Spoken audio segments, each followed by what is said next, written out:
आखिरी किताब पुराने नियम का, मलाकी,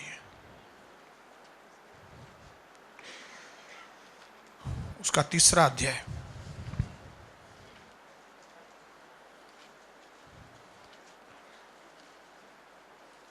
आज बहुत ही इंटरेस्टिंग टॉपिक है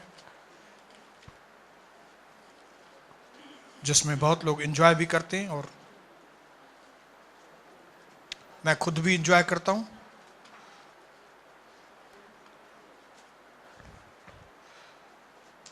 क्योंकि मैं चाहता हूं कि जो परमेश्वर ने मेरे लिए रखा है वो मैं सारा पाऊं, सब कुछ पाऊं।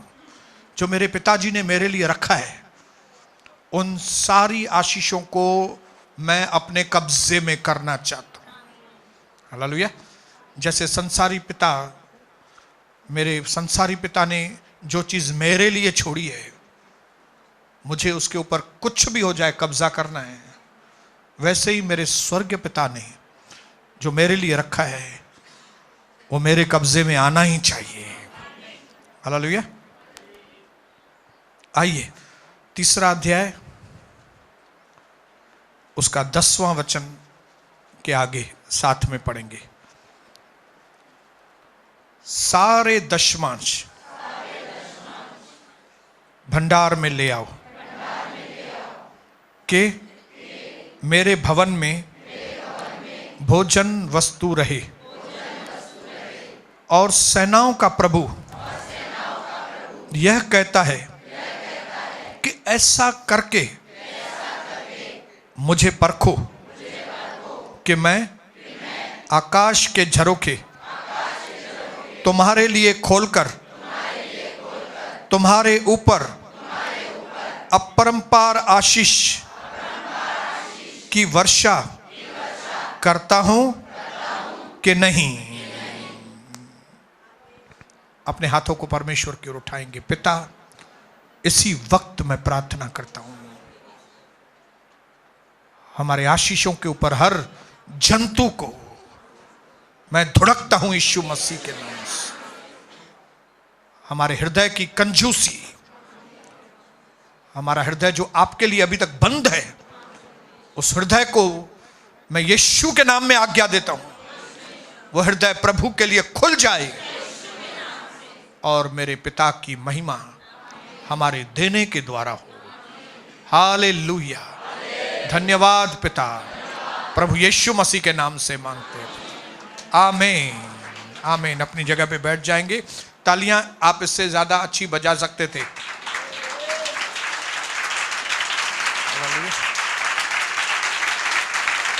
किसी भी बात में जो भी चीज आप प्रभु के लिए करते हो, उसमें किसी भी बात की कंजूसी मत करो। क्योंकि प्रभु के लिए हम जब कोई चीज करते हैं तो वो रिटर्न आती है, और रिटर्न वैसे नहीं आती है, रिटर्न आती है दबा दबा के, हिला हिला के, उमड़ता हुआ आपके पास वापस आता है। हालेलुया। तो हमारा काम है मेरे भाइयों बहनों कि हम परमेश्वर के वचन को समझें, हम पवित्र आत्मा के कामों को समझें। क्योंकि जो परमेश्वर के वचन को समझेंगे तो वही उसको मानेंगे भी, और जो मानेंगे उनका जीवन आशीषों से भरेगा, और वो आशीषें जो आप कभी कल्पना भी नहीं कर सकते। अगर आज आप आशीषित हैं तो उसमें ऑफ कोर्स सबसे पहले प्रभु का हाथ है, लेकिन उसके बाद आपका खुद का हाथ है। हालेलुया। आपके ऊपर, खुद के ऊपर बहुत निर्भर है कि आप आशीषित हैं कि नहीं है। मानते हैं ये बात? आप कौन सी चर्च में हैं, आपका पास्टर कौन सा है, ठीक है, वो मायने रखते हैं, लेकिन उतना नहीं जितना आप खुद कैसे हैं। हालेलुया। लोग बड़े बड़े स्कूल में अपने बच्चों को डालना चाहते हैं, लेकिन मैं आपको बताऊं कि मैं खुद एक बहुत ही सीधे साधे स्कूल, खेमानी स्कूल में मैं पढ़ा हूं। लेकिन खेमानी जैसे स्कूल में पढ़ने के बाद भी मैंने बीई सिविल विजेटिया कॉलेज से मैंने पूरा किया। हालेलुया। इतने सादे स्कूल से, हालेलुया, इतने सादे स्कूल से मैं इंजीनियर बना। लेकिन उसी क्लास में, उसी स्कूल में, उसी क्लास में एक ही क्लास टीचर है। उसके बाद भी आज मेरे साथ पढ़े हुए लोग, कई लोग बेचारे ऑटो चलाते हैं, लेकिन मैं इंजीनियर बन गया। हालेलुया। तो इसका मतलब है, ठीक है, स्कूल कैसा भी था, क्या भी ये सादा था, लेकिन क्योंकि मैंने अपने मन में इरादा किया था कि मुझे अच्छी तरह से पढ़ाई करनी है, मुझे मेहनत करनी है, मुझे कुछ बनना है, मुझे डिग्री चाहिए, मुझे ये चाहिए। जब मैंने अपने मन में फैसला किया, तो चाहे स्कूल सीधा साधा था, लेकिन मेरी नैया पार पहुंची। इसी तरह से कोई व्यक्ति कौन सी भी कलीसिया में है, कैसा भी पास्टर है, खुद का पास्टर, हाँ, वो बदली हुआ पास्टर नहीं, उनका जो कैसा भी पास्टर है, सीधा साधा है बेचारा, लेकिन अगर एक व्यक्ति अपने मन में पक्का इरादा करे ना कि मुझे वचन में और मुझे प्रार्थना में पढ़ना है, तो उस व्यक्ति की आत्मिक उन्नति को कोई भी नहीं रोक सकता। हालेलुया। इसकी बजाय भले आपका पास्टर बहुत अच्छा है, कलीसिया बहुत अच्छी है, लेकिन अगर आपके मन में बढ़ने के लिए कोई आस नहीं है, तो आप कभी आगे नहीं बढ़ सकते। हम मानते हैं कि इस कलीसिया के अंदर प्रभु ने वचन की बहुत अच्छी सीख दी है, यहां पे पवित्र आत्मा की भरपूरी है, लेकिन उसके बावजूद आप देखो कई लोग बहुत पीछे हैं। क्यों? बहुत कुछ हम पर, खुद पर निर्भर करता है। यह बात आपको माननी पड़ेगी। बोलो, माननी पड़ेगी। कौन सी बात? दोष लगाना इजी है, किसी के ऊपर भी ये ऐसा है, ये ऐसा है, ये ऐसा है, इसके लिए मैं नहीं बढ़ता हूं। लेकिन मोस्टली अगर कारण किसी चीज में अगर आप चेक करेंगे तो आपको मालूम पड़ेगा उसका कारण आप खुद हैं। अगर आप आगे बढ़ रहे हैं तो भी उसका कारण आप खुद हैं, आप आगे नहीं बढ़ रहे हैं तो उसका भी कारण आप खुद हैं। हालेलुया। क्यों? क्योंकि आप प्रभु के वचन को, प्रार्थनाओं को जो अहमियत देनी चाहिए, उसमें आपका इंटरेस्ट ही नहीं है, दिलचस्पी, आपको दिलचस्पी नहीं है आगे बढ़ने में। लेकिन जिस दिन आप बोलेंगे ना मुझे पढ़ना है, जिस दिन आप याकूब की तरह बोलेंगे ना प्रभु आज मैं तुमको, आपको जाने नहीं दूंगा जब तक कि आप मुझे आशीष नहीं करोगे, जब तक याकूब का ध्यान, मैंने आपको बताया, रिया की और लिया की और मामा की और भेड़ की और बकरियों की और मामा की दौलत, मुखे मामे या पैसा खपन, मामे हूं धीयर खपन, हे खपन, तब तक याकूब नहीं, क्योंकि उसका ध्यान नहीं था, उसका ध्यान गलत जगह पे था। हम दुनिया भर के फिर एक्सक्यूज दे सकते हैं, मैं इसकी वजह से नहीं बढ़ा, मैं इसकी वजह से नहीं बढ़ा। अभी कोई व्यक्ति ने फेसबुक पे लिखा था कि बेनीहन पवित्र आत्मा पाने के लिए बेनीहन को अगर 6 बार कलीसिया बदली करनी पड़ी तो हमने भी बदली की, तो कौन सी बड़ी बात है। अभी क्या मालूम बेनीहन ने, बेचारे ने कलीसिया बदली की है बे कि नहीं की है, या उसने कलीसिया बदली की है तो क्यों बदली की है मालूम नहीं। फिर तो भाई बाइबल में लिखा है कि सामरी स्त्री को भी अपने 5-6 पति छोड़ने के बाद यीशु मिला, तो फिर आप भी अपना 5-6 पति छोड़ो, करो, एक पति छोड़ो, दूसरा छोड़ो, तीसरा छोड़ो, 5वां छोड़ो, 6ठा छोड़ो, फिर यीशु आपको मिलेगा। अभी बेनियन के बारे में तो हमको नहीं मालूम, लेकिन सामरी के तो मालूम ही है। लेकिन क्या सामरी को इसके लिए यीशु मिला कि उसके लिए उसने 6 पति छोड़ा? नहीं नहीं नहीं, वो अपनी अभिलाषाओं की वजह से। आज कई लोग पवित्र आत्मा में क्यों नहीं भरते? पवित्र आत्मा मैं थोड़ी दूंगा आपको, पवित्र आत्मा चर्च थोड़ी देगा आपको, पवित्र आत्मा देने वाला फादर है, पिता है। और पिता क्यों देता है पवित्र आत्मा? यीशु मसीह के नाम से हमको देता है। हालेलुया। और कौन से लोगों को देता है? नहीं, प्रेरितों के काम 2 अध्याय 37-38 में लिखा है कि अगर तुम पश्चाताप करके प्रभु यीशु मसीह के नाम से बपतिस्मा लोगे तो तुम्हें पवित्र आत्मा मिलेगा। हालेलुया। पश्चाताप करोगे। हालेलुया। पास्टर नहीं देगा आपको पवित्र आत्मा भाई, पास्टर खाली हाथ रखेगा आपके ऊपर, पास्टर प्रार्थना करेगा, लेकिन पास्टर पवित्र आत्मा नहीं देगा आपको। पवित्र आत्मा पाने के लिए आपके पास सिर्फ 2 शर्त है। कौन सी? पश्चाताप करो और बपतिस्मा लो, पवित्र आत्मा मिल जाएगा। इजी। इतने सालों के बाद याकूब को परमेश्वर ने क्यों छुआ? इतने सालों के बाद उसके जीवन में परिवर्तन क्यों आया? क्योंकि ये याकूब दूसरा था। ये याकूब को अब खाली प्रभु चाहिए, इसके लिए उसको प्रभु मिला। और पहले वाले याकूब को कौन चाहिए? जूली, रीटा, मैरी। हालेलुया। कई लोगों को यहां पे पवित्र आत्मा क्यों नहीं मिला? क्योंकि उनको लड़कियां चाहिए, सिगरेट चाहिए, अयाशी चाहिए, प्रभु नहीं चाहिए। इसके लिए वो चले गए यहां से। हालेलुया। मन, फिर आपका मन ठीक नहीं है, इसके लिए पवित्र आत्मा नहीं मिला है।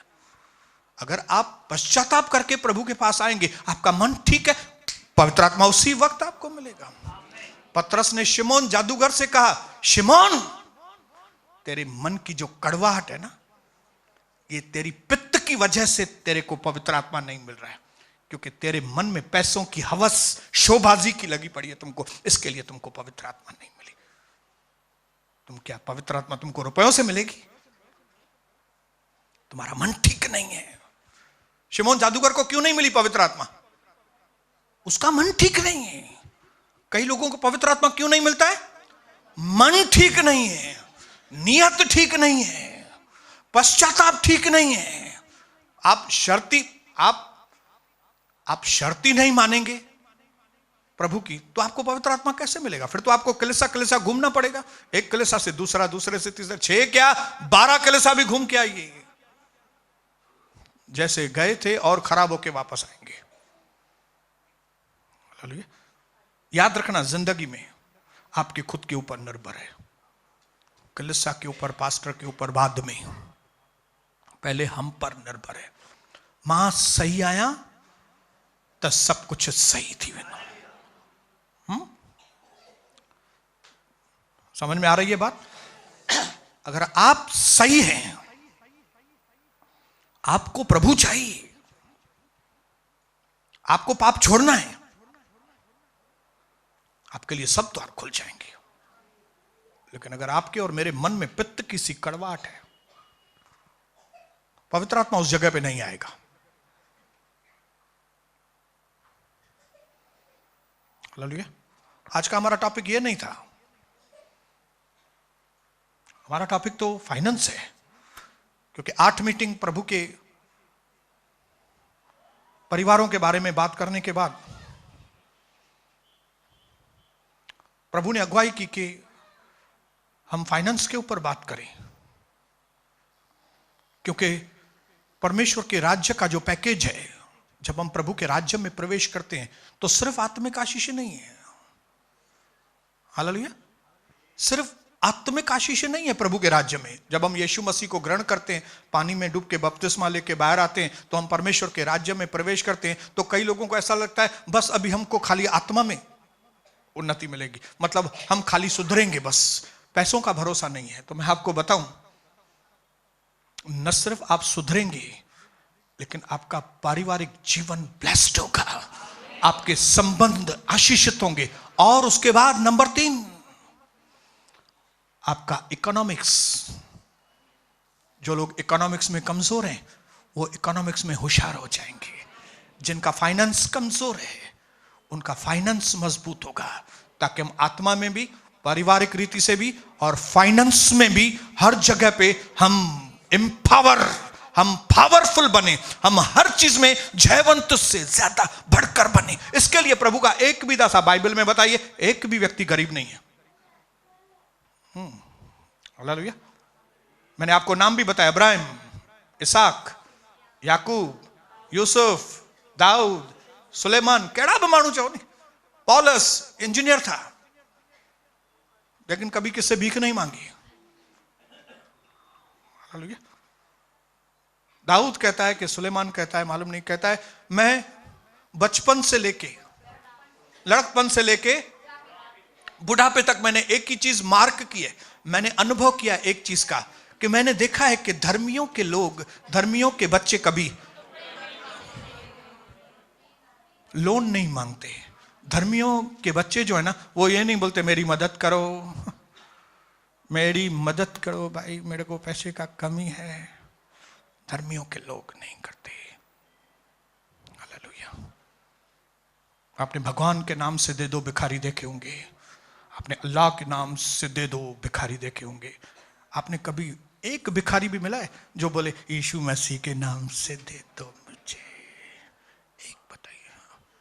मैंने अपने जीवन में मैं हजारों लोगों से मिला हूं, लेकिन मेरे पास कभी एक भी भिखारी ऐसा नहीं आया।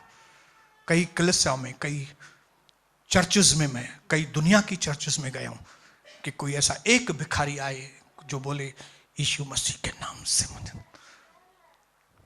क्योंकि मुझे मालूम है जिस किसी ने भी यीशु मसीह के नाम से अगर मांगा है तो वो फिर भिखारी रहता ही नहीं है, वो सेठ बन जाता है। वो सेठ बन जाता है। ये लिख के साइन करके मैं आपको देता हूं कि परमेश्वर हमें पूरी तरह से आजाद करना चाहता है, आत्मिक तौर से भी, मतलब हमारे चरित्र में हमको पूरी तरह से सही करता है। फिर हमारे पारिवारिक संबंधों में पति पत्नी, बच्चों, मां बाप ऊपर नीचे होंगे, लेकिन परमेश्वर का काम चालू है। और एक दिन क्या होगा, हमारे संबंध दिन ब दिन अच्छे होते जाएंगे, अच्छे होते जाएंगे, अच्छे होते जाएंगे, अच्छे होते जाएंगे। और फिर आखिर में फाइनेंस। हालेलुया। अपने पड़ोसी को बोलो, आप गरीब पैदा हुए होंगे, उसमें आपका कोई कसूर नहीं है, लेकिन अगर आप गरीबी में मर जाओगे तो यह सिर्फ आपका कसूर होगा। हालेलुया। क्योंकि प्रभु ने कोई ऐसी योजना नहीं बनाई कि आप लोग गरीब बनो। प्रभु ने अपने फाइनेंशियल प्लान बाइबल के अंदर खोल के रखे, और मैं आपको बताऊं, उसी प्लान के तहत आज मेरे जीवन की सारी घटियों को परमेश्वर ने दूर किया, क्योंकि मैं उसके फाइनेंशियल प्लान में हूं। हालेलुया।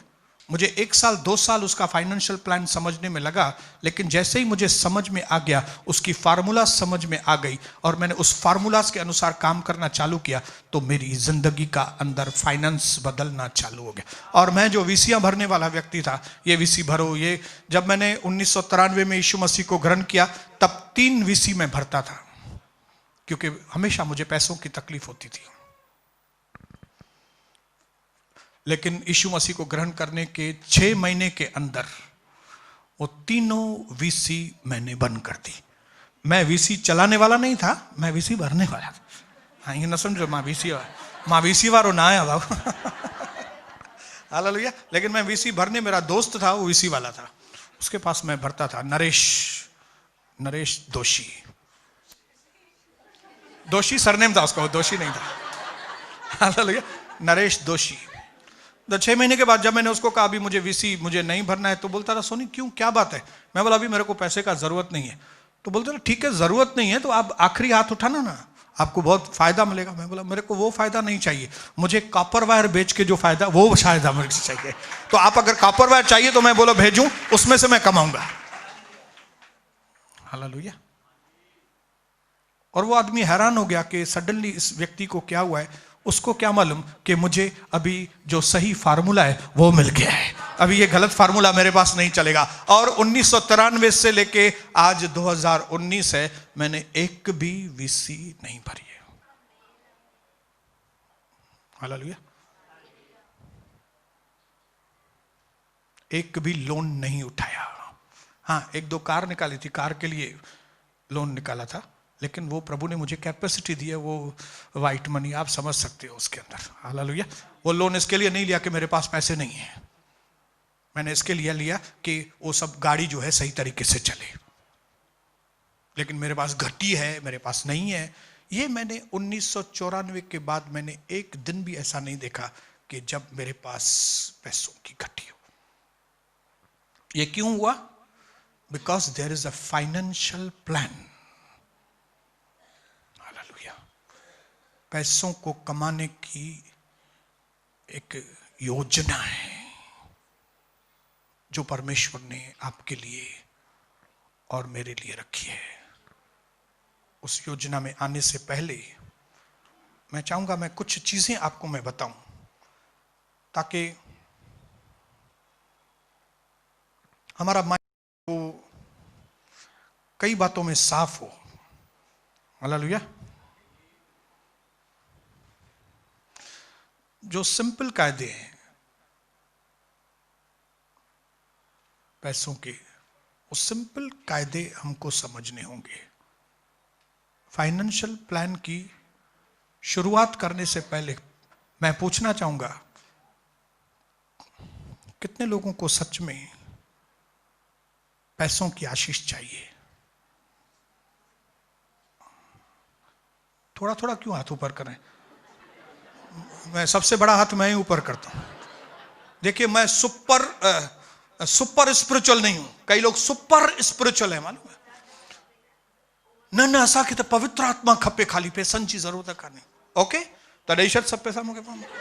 तुमको नहीं चाहिए? नहीं चाहिए तो दे दो। ठीक है, फिर एक काम करो, काम धंधा बंद कर दो। पैसे नहीं चाहिए तुमको इतने, या तो तुम्हारी बहुत बड़ी पगार है, तुमको इतने पैसे नहीं चाहिए ना, तो एक काम करो, थोड़ी मजदूरी करो, छोड़ो उसको, इतने बड़े प्लान को। क्यों नौकरी कर रहे हो, क्यों सारी चीजें कर रहे हो? क्योंकि हमको पैसे चाहिए। दैट इज द रियलिटी, ये सच्चाई है। हालेलुया। हमें पैसे चाहिए, हमें हमारे लिए पैसे चाहिए, हमें हमारे बच्चों के लिए चाहिए, हमें बच्चों की एजुकेशन के लिए चाहिए, हमें प्रभु के काम के लिए चाहिए, हमें बहुत सारी चीजों के लिए पैसे चाहिए।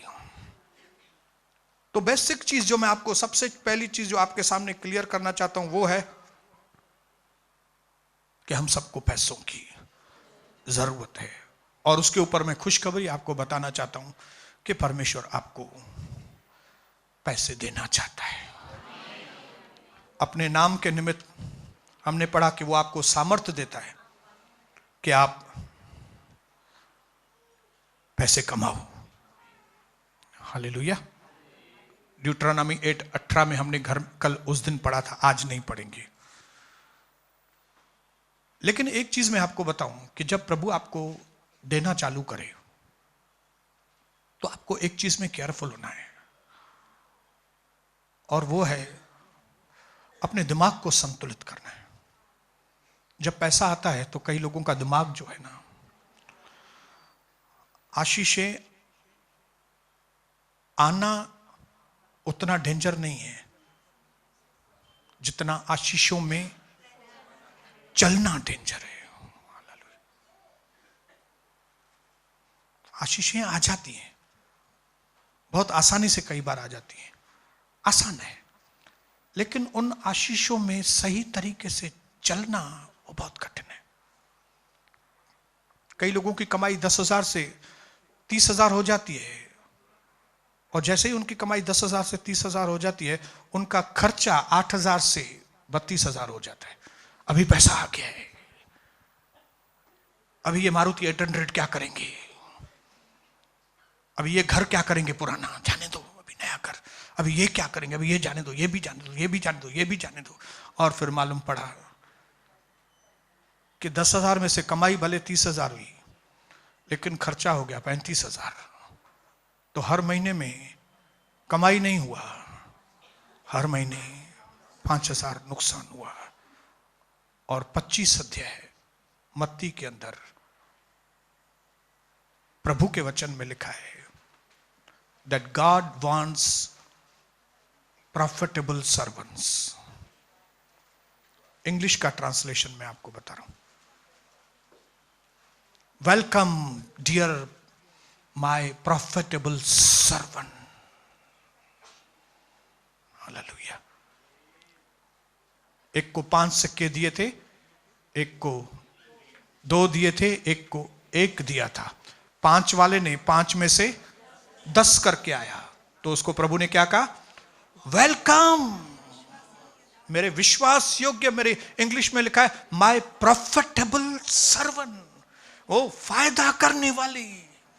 मैं आपको बताना चाहता हूं, सबसे बड़ा बिजनेसमैन इज जीसस क्राइस्ट। इस दुनिया का परमेश्वर सबसे बड़ा बिजनेसमैन है, और उस बिजनेसमैन के सिद्धांत हैं, उस बिजनेसमैन का प्लान है आपके लिए, मेरे लिए। अगर हम उसके प्लान में आएंगे तो हम उसके प्रॉफिटेबल सर्वेंट होंगे। वो चाहता है कि आप फायदे वाले सर्वेंट हो। हालेलुया। बोलो, वो चाहता है। क्या चाहता है? आप हर महीने कमाओ।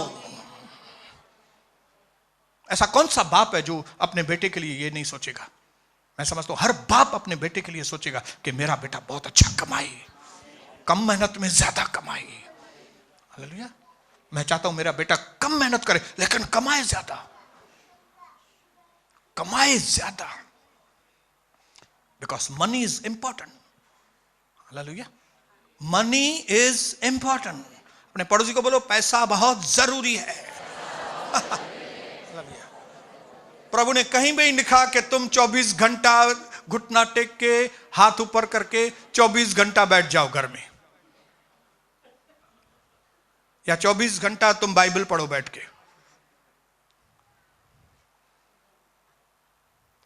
कहीं पे भी नहीं लिखा है। प्रभु को काम काजू लोग चाहिए। हालेलुया। काम काजू, बोलो काम काजू। काम काजू लोग। क्यों? प्रॉफिट चाहिए। प्रॉफिट क्यों चाहिए? ताकि तुम परमेश्वर के राज्य के लिए और फिर अपने परिवार के लिए भी, हालेलुया, अपने परिवार के लिए और प्रभु के राज्य के लिए और गरीबों के लिए और प्रभु के दासों के लिए तुम एक आशीष का कारण बनो।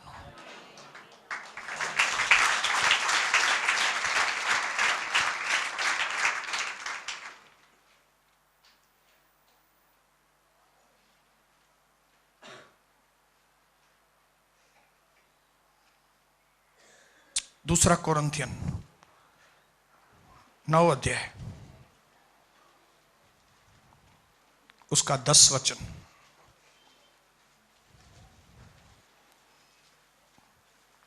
पढ़ेंगे सिस्टर?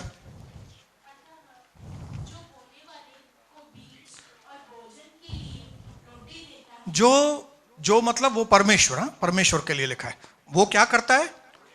वो बोने वाले को बीज देता है और खाने वाले को रोटी देता है। जिनको खाना चाहिए उनको रोटी देता है, और जिनको बोना है उनको बीज देता है। हालेलुया। ऐसा नहीं लिखा है जिनको फसल चाहिए उनको फसल देता है, नहीं, ये उसके अंदर इंक्लूड है। आप प्रभु से बोलेंगे प्रभु मुझे फसल चाहिए, प्रभु आपके पॉकेट में एक बीज डाल देगा। आप बोलेंगे प्रभु मुझे फसल चाहिए, प्रभु बोलेगा ये रखा ना तुम्हारे जेब में। आप बोलेंगे ये तो प्रभु बीज है। हाँ, प्रभु बोलेगा ये इसी में तो फसल है। प्रभु मुझे तो पेड़ चाहिए बहुत। हाँ, प्रभु ने बोला पेड़ दिया है ना, किधर है पेड़? इसमें, बीज में। क्या करूं इसका? ये धरती का नियम है। आप बोएंगे तो काटेंगे।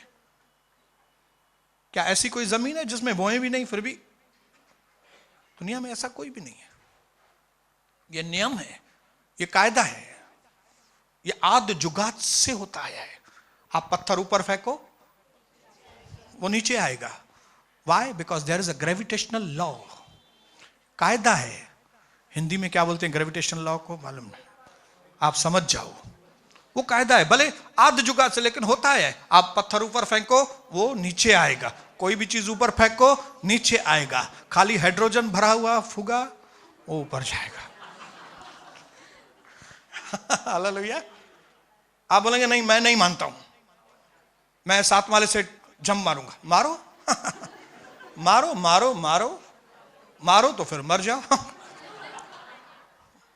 मारो, कायदा इस कायदा। वैसे ही बोएगा तो काटेगा। आप बोलेंगे बोने के लिए बीज, प्रभु कहता है मैं बोने वाले को बीज देता हूं, खाने वाले को बीज नहीं देता हूं, खाने वाले को रोटी देता हूं। लेकिन बड़े दुख की बात है कि कई हमारे विश्व के जो भाई बहन है दुनिया के, वो बीज खा जाते हैं। हालेलुया। अब फाइनेंशियली बात करते हैं, पैसे में। प्रभु ने हम सबको कुछ ना कुछ दिया है, मानते हैं ये बात? सबको, कोई भी, किसी को कम या किसी को ज्यादा, लेकिन सबके पास है। जैसे प्रभु ने किसी को 5 तोड़े दिए, किसी को 2, किसी को 1, एक भी व्यक्ति को उसने खाली नहीं रखा है। आप में से एक भी व्यक्ति ये नहीं बोल सकता मेरे जेब में कुछ भी पैसे नहीं। आपने यहां नहीं लाए होंगे, घर में होंगे। हालेलुया। ॿियो कुछ न त मुंडरी हूंदी तव्हांखे, हिकिड़ो हार हूंदो या कुछ ना कुछ हूंदो। हालेलुया। घर में फ्रिज हूंदी, उन लाइ बि पैसा खर्चा अथव न। हालेलुया। आपके पास है।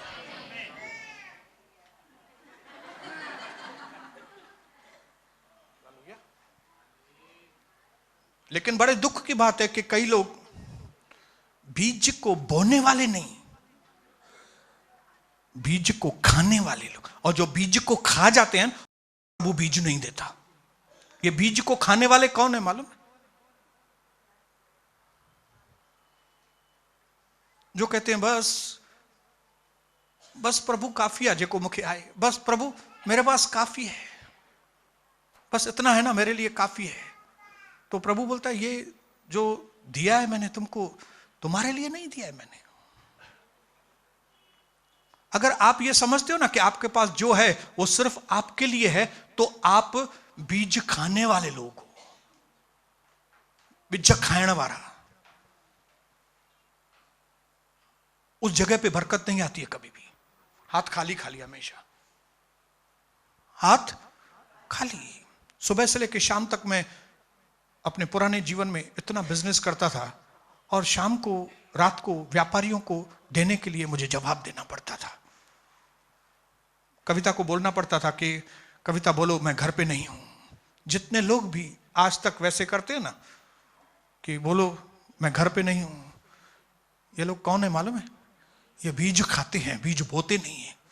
क्योंकि अगर उन्होंने बीज बोया होता तो आज उनके पास इतनी फसल होती कि वो अपने काम के लिए भी देते थे और दूसरे काम के लिए भी उनके पास होता था। लेकिन मैं धन्यवाद करता हूं कि कोई वक्त था जब मैं बीज खाने वाला व्यक्ति था। लेकिन फिर प्रभु के वचन के द्वारा मुझे समझ में आया कि मुझे बीज खाने वाला नहीं, मुझे बीज, and God will bless you when you are a sower. परमेश्वर आपको आशीष करेगा जब आप एक बोने वाले व्यक्ति। बोलो बोने वाला। आज जितने भी प्रभु के महान दास आप देख रहे हैं ना फाइनेंशियली ब्लेस, उनके जीवन में फाइनेंशियल प्लान की शुरुआत जो है ना वो बोने से है। The first step in the financial plan, पहली बात परमेश्वर की योजना में आपको पैसा देने की आशीष में है, वो है बोना। हालेलुया। मैं समझता हूं जब भी से कलीसिया शुरू की है तभी से हमने इस टॉपिक के ऊपर ज्यादा जोर नहीं दिया है। लेकिन ज्यादा जोर नहीं देने के बाद भी मैं धन्यवाद करता हूं कि हम में से ज्यादातर सारे लोग बोते हैं। हालेलुया। ये बात में मैं परमेश्वर को महिमा दूंगा कि हम इतना जोर नहीं देते इस बात के ऊपर, लेकिन फिर भी मैंने देखा है कि सारे लोग बोते हैं। उसके कॉन्ट्ररी कई कलीसियाओं में टाइथ के बारे में, देने के बारे में क्या क्या पास्टर लोग बोलते हैं, लेकिन फिर भी उनकी कलीसिया में उतना नहीं आता। हालेलुया। बिन मांगे मिले मोती, मांगे मिले न भीख। मैं प्रभु को धन्यवाद करता हूं कि उसने हमको भिखारी का बेटा नहीं, हमको राजा का बेटा बनाया। और मैं चाहता हूं मेरी जितनी भी बहनें यहां पे बैठी हैं, जितने भी भाई यहां पे बैठे हैं, और ये मैसेज यूट्यूब पे जितने लोगों के पास भी पहुंचेगा, मैं उनके पास एक ही संदेश भेजना चाहता हूं कि आप राजा के बेटे हैं, आप भिखारी के बेटे नहीं हैं, आप मांगने वाले लोगों में से नहीं, आप देने वाले लोगों में से हैं। हालेलुया। तो परमेश्वर आपको सुपरनेचुरली अलग तरीके से, भरपूरी से आपको क्यों दे, जबकि आप सिर्फ उसमें से आप ही खाने वाले हो। बस यह सिद्धांत समझना पड़ेगा, आपको यह चीज समझनी पड़ेगी कि परमेश्वर जब कभी किसी व्यक्ति को देता है तो सिर्फ उसके लिए नहीं देता है, दूसरों के लिए भी देता है। हालेलुया। आपके अंदर से फ्लो होना चाहिए। जैसे पैसे को बोलते हैं करेंसी, करेंसी मतलब दैट फ्लोस। अगर करेंसी फ्लो नहीं होती है, आपने नोटों की गड्डी ली और गड्डी को डाल दिया दीवार में गाड़ के, और 2 साल के बाद जब आप दीवार फोड़ के बोलेंगे मैं नोट निकालूं, तो नोट नहीं निकलेंगे, टुकड़े टुकड़े नोट निकलेंगे। क्यों? कीड़ों ने मकोड़ों ने उनको खा लिया है। बिकॉज मनी बोलेगी my name is currency, my darling let me flow. मुझे आप तैरने देंगे तो मैं बढ़ती जाऊंगी, आप मुझे बंद करके रखेंगे तो मैं मर जाऊंगी। हालेलुया। मछली बोलेगी मुझे तैरने दो, अगर तुम मुझे तैरने नहीं दोगे मैं मर जाएगी। Hallelujah. Money is like a fish, बंद करने के लिए नहीं है। लिखा है जिसने अपनी मुट्ठी बंद की उसको हमेशा घटी होगी, लेकिन जो यथार्थता से देगा उसको कभी किसी बात की घटी नहीं। यह मेरे जीवन की साक्षात और जिंदा गवाही है, जिंदा गवाही है। मैं पहले ईटर था, चीटर था, हंसिए भले कोई बात नहीं,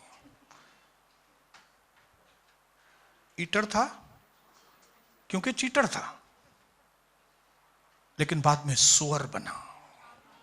1993 में बोने वाला में बना।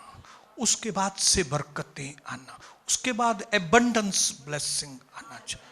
मेरी पोजीशन 1993 के बाद बदली, जब मैंने यीशु मसीह को अपना तारनहारा करके स्वीकार किया और मुझे समझ में आया कि परमेश्वर है और उसके पास अनंत धन है। हगई 2:8 में क्या लिखा है? पढ़िए पढ़िए पढ़िए। हगई 2:8, बड़े आवाज में पढ़ेंगे।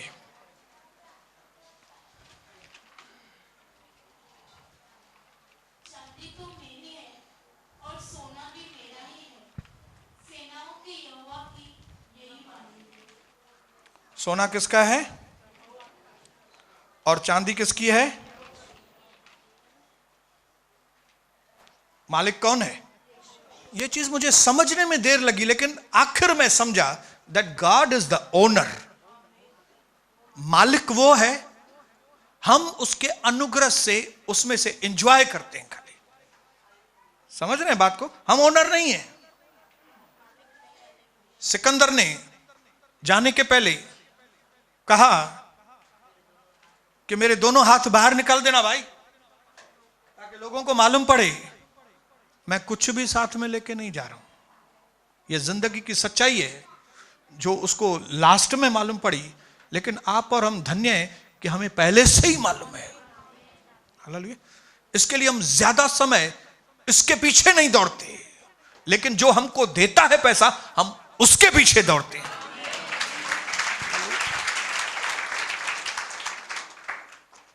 भजन संहिता 24:1 और दूसरी बहन पढ़ेगी भजन संहिता 50:10।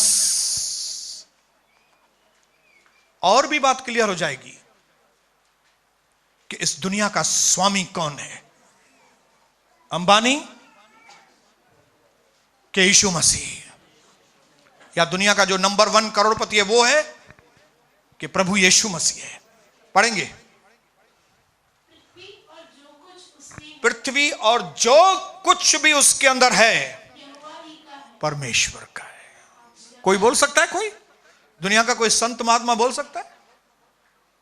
बोलिए बोलिए। मैं सच्चाई बोलने में बिल्कुल नहीं घबराता हूं। कोई भी दुनिया का संत तो बोल सकेगा वो कि दुनिया और जो कुछ उसमें वो मेरा है? परमेश्वर का है। और दूसरा वचन पढ़ेंगे।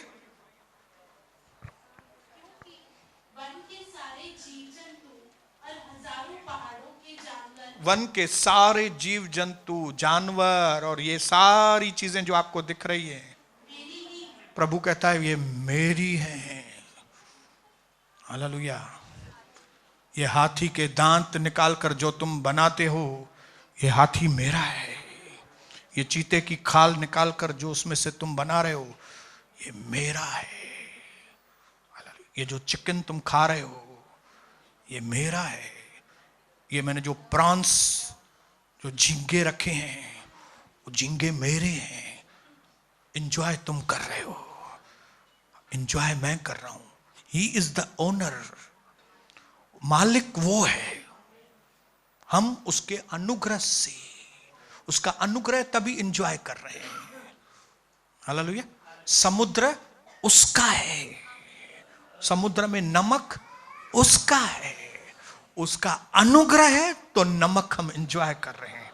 अगर उसका अनुग्रह नहीं हुआ तो ब्लड प्रेशर हाई और नीचे हो जाएगा और आपको डॉक्टर बोलेगा नमक नहीं खाना, शुगर नहीं खाना, कमंद जो रस न पीजे, मौसम्बी और रस न पीजे। लेकिन जिसके ऊपर प्रभु का अनुग्रह, वो मौसम्बी का जूस भी पिएगा, ऑरेंज का जूस भी पिएगा, गाजर का जूस भी पिएगा, करेले भी पिएगा।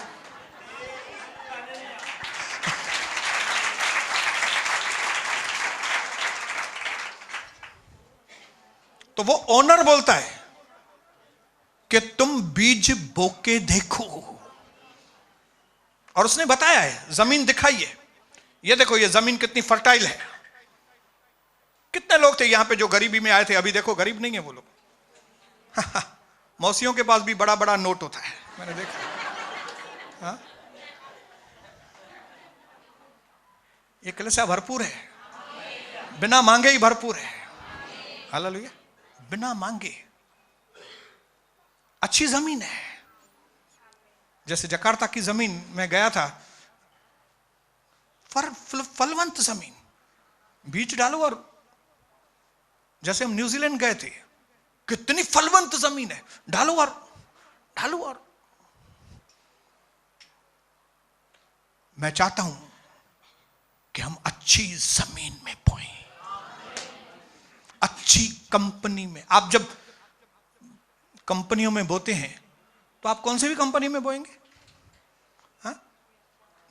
ये कंपनी ने हर महीने 50 करोड़ घाटा दिखाया है, आप बोलेंगे अच्छा घाटा दिखाया, मैं इसमें बोने, मैं उसमें डालूंगा पैसा, मैं इस।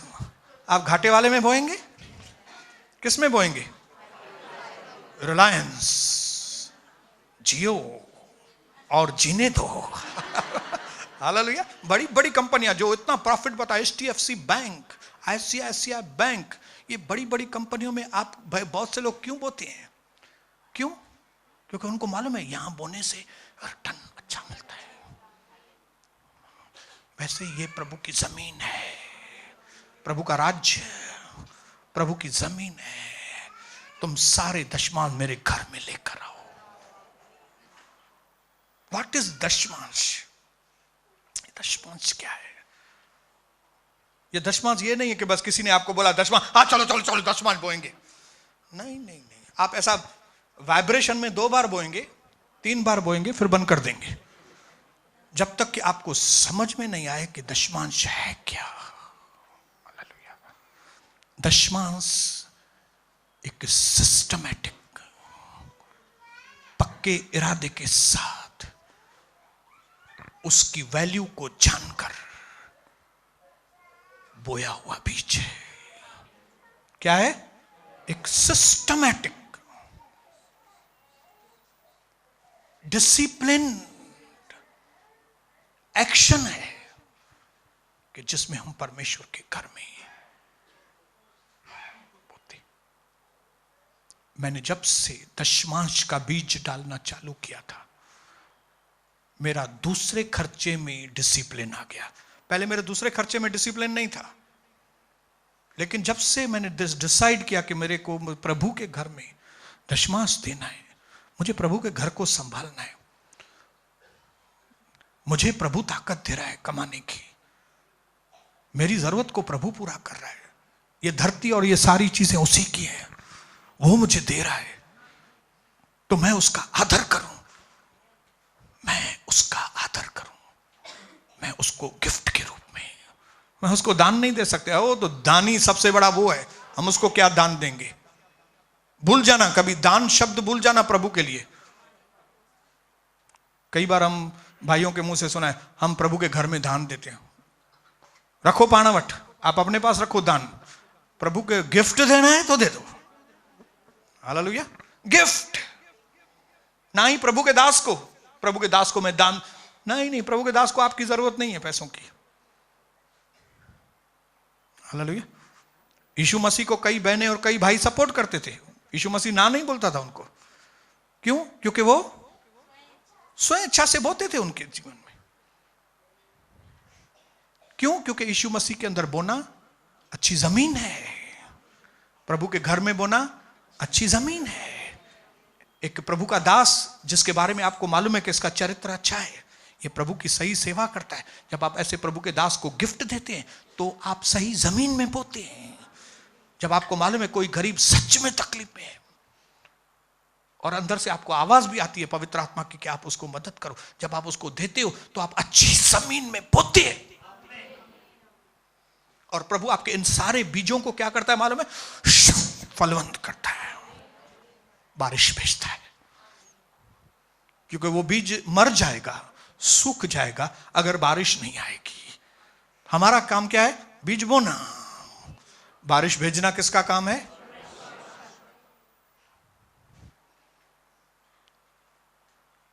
तो दशमांश देना क्या है? बीज। बोलो बीज। बीज क्या? बोना। जब आप प्रभु के घर में देते हैं तो क्या करते हैं?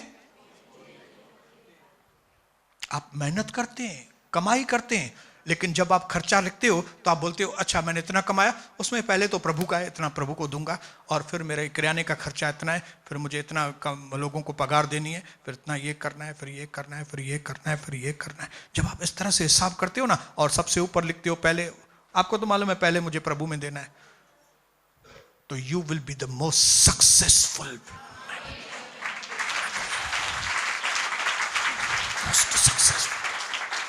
मैंने सुना है, हकीकत क्या है मुझे नहीं मालूम, लेकिन कोलगेट पेस्ट वाला अपने कमाई की अगर वो 100 रुपया कमाता है तो उसमें से 80 रुपया या 75 या 70 रुपया, मुझे नहीं मालूम, लेकिन 50 से ज्यादा है, 70 या 80 रुपया वो प्रभु के काम के लिए देता है, बाकी 20 में से वो पूरी कंपनी चलाता है।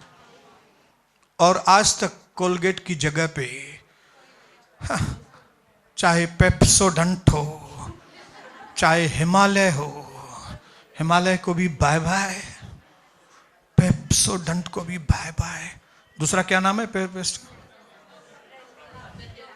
पतंजलि, पतंजलि को बाय बाय, लेकिन कोलगेट ऐसा ही नहीं है। कोलगेट ऐसे ही, उसकी कंपटीशन में कोई नहीं, ऐसा ही नहीं है।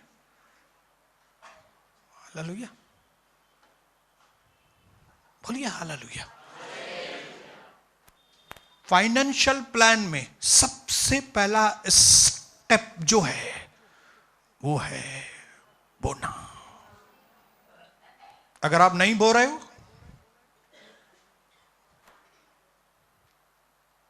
तो भी आपको पैसे आएंगे, लेकिन लिखा है प्रभु जब आशीष करता है तो उसमें दुख की मिलावट नहीं होती, लेकिन उसके बिना जो पैसे आते हैं उनके बिना भी आते हैं पैसे। आपको मालूम है चीटिंग के पैसे भी आते हैं, आप किसी को चीट करो तो पैसे आपके पास आ जाते हैं। आप बोलो नहीं नहीं मैं कुछ भी नहीं कमा रहा हूं, लेकिन आपको मालूम है कि मैं 10 रुपया किलो के पीछे कमाता हूं, मतलब आप झूठ बोल के कमा रहे हो। ये कमाई भी आती है, लेकिन इस कमाई के साथ क्या आता है मालूम है? दुख की मिलावट आती है, इसके साथ डायबिटीज आती है, इसके साथ पाइल्स की तकलीफ आती है, इसके साथ डिप्रेशन आता है, इसके साथ इंस्टेबिलिटी, स्थिरता नहीं होती, इसके साथ रात की नींद चली जाती है, रात को नींद नहीं आती है। ब्रदर, अरे आपके पास इतना पैसा है, नींद क्यों नहीं आती है? मालूम नहीं, मुझे मालूम है, मुझे मालूम है। आपको प्रभु से पैसे नहीं चाहिए, दूसरे सोर्स से पैसे चाहिए, दूसरा सोर्स। हालेलुया, दूसरा सोर्स। आप बोलेंगे मैं थोड़ी ड्रग्स बेचता हूं, मैं ये नहीं बोल रहा हूं आप ड्रग्स बेच रहे हो, आप दारू बेच रहे हो, वो तो ओपनली शैतान के काम है। ड्रग्स बेचना, दारू बेचना, तंबाकू बेचना। जो लोग भी तंबाकू बेचते हैं, आप उनके घर की कंडीशन देखना। जो सीढ़ी, ये बीड़ी, गणेश बीड़ी, जो बीड़ी पी के लोग बीमार होते हैं, मर जाते हैं, और फिर उनके घर की बद्दुआएं उनको लगती हैं। वो तो गलत तरीका है ही, लेकिन आपको यीशु नहीं चाहिए, लेकिन पैसे चाहिए, तो वो सोर्स गलत सोर्स है। समझ रहे हैं बात को? सही सोर्स, सही जरिया यह है कि म्युनिसिपल कॉर्पोरेशन में से मुझे एक अच्छी पानी की लाइन मिले। आप बोलेंगे नहीं मुझे पानी से ही मतलब है ना, इतना खींचे उतना खींचे, इधर से भी खींचो इधर से भी खींचो, फिर क्या होगा मालूम है? कॉर्पोरेशन वाले ने देख लिया, आप पकड़े गए, तो लाइन तो कटेगी कटेगी, आपकी भी लाइन कटेगी। हालेलुया। मुझे लीगल चाहिए। अपने पड़ोसी को बोलो मुझे लीगल चाहिए। क्या लीगल चाहिए? पैसे लीगल चाहिए। मुझे पैसे चाहिए, लेकिन लीगल चाहिए। मुझे पैसे चाहिए जिसमें मैं इनकम टैक्स भरूं, मुझे पैसे वो चाहिए जिसमें मैं जीएसटी भरूं, मुझे पैसे वो चाहिए जो गवर्नमेंट का है मैं गवर्नमेंट को दूं, और जो मेरा है वो मेरा लूं, और सबसे पहले जो प्रभु का है वो प्रभु को दूं।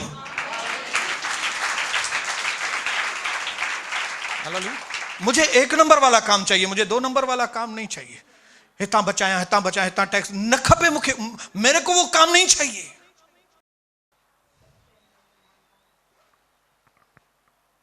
शायद आप में से कुछ लोगों को करना पड़ता होगा, लेकिन इसका न्याय परमेश्वर करता है हमारे हृदय से। उसको आपका हृदय मालूम है कि आप चाहते नहीं हो कि यह काम करो, आप चाहते हो कि नहीं मेरा काम 1 नंबर का हो, आप चाहते हो कि आपको लीगली पैसे मिले, और परमेश्वर आपको लीगली पैसा देना चाहता है ताकि उसमें दुख की मिलावट ना हो, ताकि आपका ब्लड प्रेशर नॉर्मल हो, ताकि आपका दिमाग स्थिर हो, ताकि आप परिवार की खुशियों को पा सकें, ताकि आप अपनी पत्नी से अच्छी भाकी पा सकें, ताकि आप अपने बच्चों से अच्छी तरह से प्यार कर सकें, ताकि आप फैमिली ब्लेसिंग की एंजॉयमेंट कर सकें, ताकि आप जब किसी कंट्री में घूमने के लिए जाएं अपने फैमिली के साथ, तो आप एंजॉय करके आएं, एंजॉय करके। मैं आज इस बात को पूरा करूंगा, लेकिन यह बात यहां पे पूरी नहीं होगी। इस स्टेप को, दशमांश को, और उसके बाद का नेक्स्ट स्टेप हम लोग मंगलवार को बाइबल स्टडी करेंगे। वो तीसरा पोर्शन रहेगा, और वो बहुत इंपॉर्टेंट है मेरे भाइयों बहनों। मैं रिक्वेस्ट करूंगा आपसे कि उस दिन दुकान को ताला लगा के, मैं आपको बोल सकता हूं क्योंकि मैंने ताले लगाए हैं अपने दुकानों पे। हालेलुया। मैं 26 साल से शाम को दुकानों को ताला लगाया, 26 साल से। इसके लिए मैं आज आपको बोल सकता हूं कि मंगलवार को ताला दे दो। जैसे महात्मा गांधी ने 1 हफ्ता मीठा नहीं खाया, उसके बाद एक बच्चे को बोला कि अभी भाई तुम मीठा मत खाना। मेरे भाइयों बहनों, अब एक बात को पकड़ के चलना कि पहला स्टेप पुण्य है। यहां से हमारा सफर शुरू होगा। प्रभु आपको बहुत आशीष करे। अगर हमारे